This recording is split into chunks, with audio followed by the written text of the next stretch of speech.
2024 లేదా 25లో డిగ్రీ లేదా బీటెక్ చదివారా? సాఫ్ట్‌వేర్ జాబ్ కోసం ఎదురు చూస్తున్నారా? అయితే కోడ్ జ్ఞాన్ 100 డేస్ కోర్సులో చేరండి. జాబ్ సాధించండి.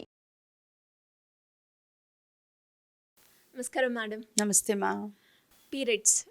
పీరియడ్స్ గురించి మనం మాట్లాడుతున్నప్పుడు చాలామంది కూడా వాళ్ళకి నచ్చిన విధంగా కమెంట్ అయితే చేయడం జరిగింది. అందులో భాగంగానే ఒక్కసారి పీరియడ్స్ గురించి మనం మాట్లాడుకుంటే పాతకాలంలో పీరియడ్స్ని ఎలా చూసేవాళ్ళు అండ్ ఇప్పుడు ప్రజెంట్ సిచ్యువేషన్, ప్రజెంట్ జనరేషన్ ఎలా చూస్తున్నారు, ఇందులో ఉన్న డిఫరెన్స్ ఏంటి, అప్పటిది మనం ఫాలో అవ్వాలా, ఇప్పటిది మనం ఫాలో అవ్వాలా అని ఇలా రకరకాల క్వశ్చన్స్ అయితే అడగడం అయితే మనం చూస్తూ ఉన్నాం.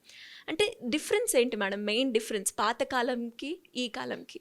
సిరి, ఒక నువ్వు పుట్టిన కొత్తల్లో ఇన్ని ఆటోలు ఉండేవా? రిక్షాలు ఉండేవి, గుర్తుందా? లేదు. రిక్షాలు ఉండేవి మన హైదరాబాద్లో కూడా. అవును. అలాగే ఇంతమంది కార్లు ఉండేవా? లేదు కదా. ఇంతమంది అమ్మాయిలు టూ వీలర్స్ వాడేవాళ్ళ? లేదు. సో చేంజెస్ చాలా వచ్చాయి. అప్పుడు ఎలా ఉండేవి అసలు మీ జనరేషన్ ఊహించలేదు.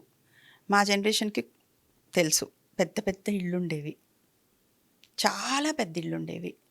అలాగే ఇప్పుడు చూడండి, మీరు వెళ్ళి ఇలా ట్యాప్ తిప్పగానే వాటర్ వస్తున్నాయి అందరికీ దాదాపుగా. అంటే ఎక్కడో ప్రాబ్లం ఉన్న వాళ్ళు మోసుకుని బిందెలతో తీసుకెళ్లే వాళ్ళు ఉంటారు, కానీ పంపు తిప్పగానే నీళ్ళు వస్తున్నాయి. అప్పుడు ఎలా ఉండేది? బావులు ఉండేవి ఎక్కడో. మీరు మీరు ఇది కూడా గమనించండి.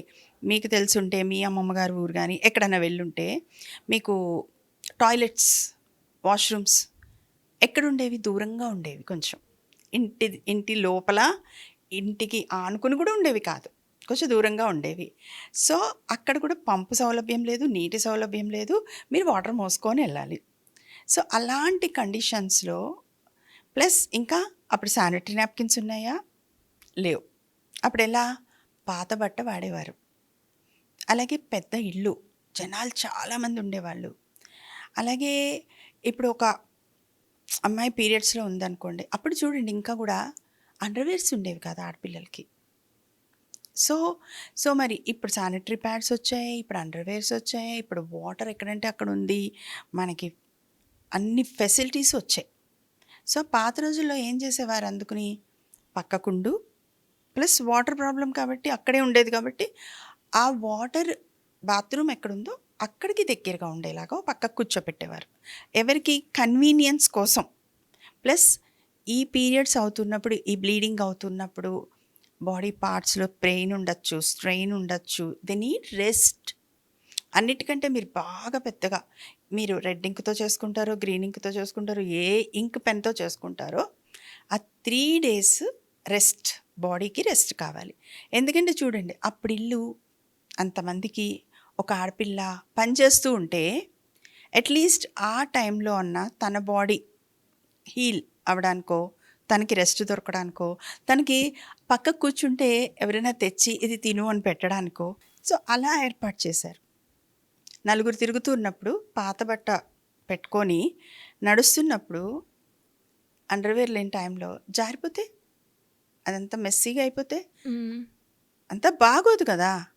సో మరి అలాంటి టైంలో పక్క కూర్చో, రెస్ట్ తీసుకో, ఈ కారణం చేత పక్కన కూర్చోబెట్టారు.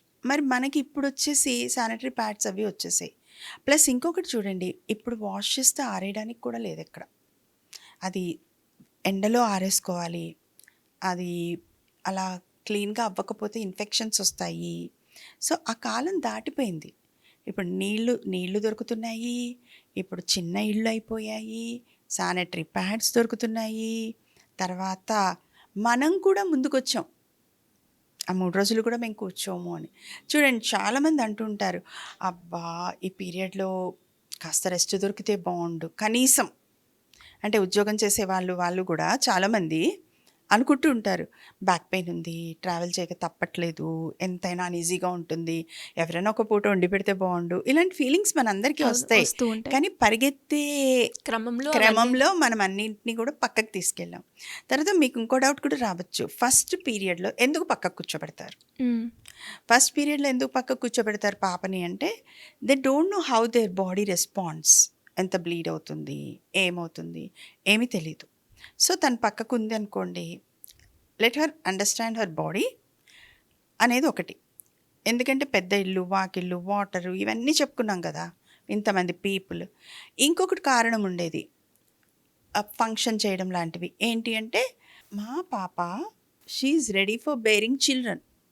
పీరియడ్ స్టార్ట్ అయిందంటే మాతృత్వానికి అర్హురాలు. సంసిద్ధం, అర్హురాలు అన్నట్టు. సో అప్పుడు ఊరందరికీ తెలియజేయడం, ఈ పాప రెడీగా ఉంది. అప్పట్లో బాల్య వివాహాలు జరిగేవి కదా, వేరియస్ రీజన్స్. ఎందుకంటే విదేశీ దండయాత్రలను, పిల్లలకి తొందరగా వెనక చాలామంది పిల్లలు ఉన్నారు, వీళ్ళకి పెళ్లి చేసేస్తాను, సో ఎక్కువ రోజులు ఇంట్లో ఉంచుకోవద్దు, ఎదుగుతున్నారను, ఇలాంటి రీజన్స్ అన్నీ ఉండేవి. ఆ రీజన్స్తో ఏం చేసేవారు, అందరికీ తెలియచేసేవారు. తెలియజేస్తే ఎవరో ఒకళ్ళు ఆ పాపకి పెళ్లి సంబంధం రావడం, పెళ్ళి అవ్వడం లాంటివి జరిగేవి. ఇప్పుడు నిన్న మొన్న ఒకళ్ళు టాపిక్ ఎవరో రేస్ చేశారు, ఎందుకండి అంత ఫ్లెక్సీలు కడుతున్నారు, అసహ్యంగా ఉంది, ఇదంతా చాటింపు వేసుకోవాలా, అంత ఆ పాపని బయట ఎక్కిరించరా అని చెప్పి. అంటే నిజమే, అవసరం లేదు. అంటే ఇదొక సంబరం. నేను ఎప్పుడు చెప్తూ ఉంటాను, అందుకే కొన్ని పాత పద్ధతుల్లోంచి బయటికి రాలేకపోతున్నాం కదా, కొన్ని కొత్త పద్ధతుల్ని మేదేసుకుంటున్నాం, వీటిని కలిపి ఎక్స్ట్రా చేసుకుంటూ ముందుకు నడుస్తున్నాం. సో పాత రోజుల్లో ఎందుకు అలా ఉంది, ఇప్పుడు ఎందుకు అలా ఉంది, ఫెసిలిటీస్ మారాయి, సౌకర్యాలు మారాయి. మీరు చూడండి, ట్రావెల్స్లో కూడా వద్దు, ట్రావెల్కి వద్దు, నువ్వు రెస్ట్ తీసుకో, నువ్వు పక్కకుండు, ముట్టుకోవద్దు, అంటుకోవద్దు, ఏంటి దూరం నుంచి ఫుడ్ పెట్టడం, ఇవన్నీ మనం ఏం చేసామంటే ట్యూనింగ్లో కూడా కొంచెం అలా తీసుకున్నాం. వాళ్ళకి రెస్ట్ ఇస్తున్నాము, వాళ్ళకి మంచిగా 3 రోజులు కొంచెం స్థిమితంగా ఆహారం తీసుకుంటే చక్కగా వాళ్ళు నెక్స్ట్ మళ్ళీ 1 రోజులు వాళ్ళకి పనిచేసే శక్తి వస్తుంది. ఇలాంటివన్నీ ఆలోచించట్లేదు మనం. అంటుకోవద్దు, ముట్టుకోవద్దు, ముట్టుకుంటే ఏదో అయిపోతుంది, అది అలా చూస్తేనే ఏదో అయిపోతుంది, ఎదురు రాకూడదు, ఇలాంటివన్నీ పెట్టేసుకున్నాం నమ్మకాలు. అంటే ఎవరు ఎలా ఆలోచించి ఎలా తీసుకుంటారో మనకు తెలీదు, కానీ పెట్టింది ఒకదానికి, మనం తీసుకునేవి రకరకాల కారణాలు. ఇప్పుడు కూడా అంతే, ఫంక్షన్స్ చేసుకోండి చక్కగా, కానీ ఊరంతా ఫ్లెక్సీలు వేయాల్సిన అవసరం లేదు, ఊరంతా. కానీ ఇక్కడ ఇంకొకటి నాన్న, రెండు జరుగుతూ ఉంటాయి. మనం మగపిల్లలకి అవగాహన కలిగిస్తే అదొక గుడ్.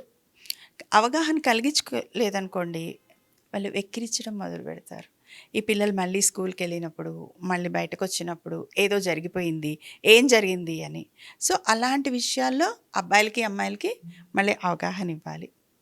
సో ఇప్పుడు మీరు ముందుకు వెళ్ళే సమాజంలో ఉన్నారు కాబట్టి పీరియడ్ని ఎలా తీసుకుంటారు, ఇట్స్ అ కామన్ థింగ్ లాగా తీసుకుంటారా, న్యాచురల్ ప్రాసెస్గా తీసుకుంటారా, ఎలా తీసుకుంటారు, అప్పటి పరిస్థితులు ఏంటి, ఇప్పటి పరిస్థితులు ఏంటి, ఎందుకు పక్కన కూర్చున్నాం, ఎందుకు రెస్ట్ తీసుకోమన్నారు, మన బాడీకి ఏం కావాలి, ఇవన్నీ. ఇప్పుడు చూడండి, మేము అదే అడుగుతుంటాం, అరే మీ టీచర్స్ సెలవు తీసుకుంటారా, తీసుకోరు కదా. క్రీడాకారులు అమ్మాయిలు ఉంటారు, తీసుకుంటారా, తీసుకోరు, దే విల్ ప్లే. అలాగే సినిమా యాక్టర్లు ఉంటారు, అబ్బాయి కాల్ షీట్లు ఇవ్వనండి అంటారా, ఇవ్వరు. మనం కెరీర్ కోసం, సక్సెస్ కోసం పరిగెడుతున్న క్రమంలో మార్పులు కూడా కొన్ని తీసుకోవాలి, తప్పదు. Thank you ma'am, thank you so much. Welcome నాన్న.